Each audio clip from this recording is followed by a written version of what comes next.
A lot of people feel stuck, imprisoned, confined by the current circumstances and somehow feel helpless about desired future. Well, they should know that it's their previous thoughts that made their life whatever it is now, and by no way this decides their future. Whatever you think and how you act right now will decide your future. You know your previous thoughts and ways didn't work so well, right? Now it's time to change ways.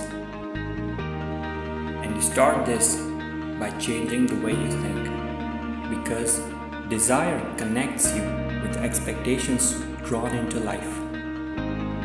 So expect the things you want, not what you don't. Well, how do you change your thinking? Start showing some gratitude toward things that add some level of comfort to your life. Start feeling graceful because there is always something that you might have taken for granted. And now it's time to make some changes there.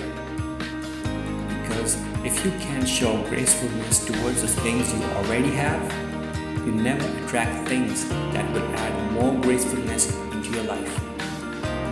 Have you ever wondered why great novels or books always starts with a page where they show their gratitude to some people? And why some great scientists always thank other scientists for their work after every scientific breakthrough? Because they know the secret. Along with this, it's important to have a great visualization of a desired life, because you need to see yourself with what you want. There was a study where it was found that your neurological muscle in your brains are equally active when you either visualize or make physical efforts for it. So you can trust that it works.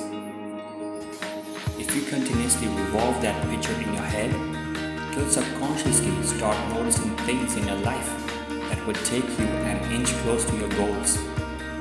And you gradually start making moves in your life to close that distance.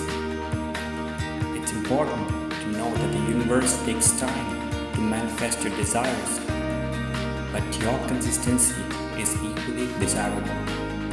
And know that nothing can prevent your picture from coming into concrete form except the same power which gave it birth.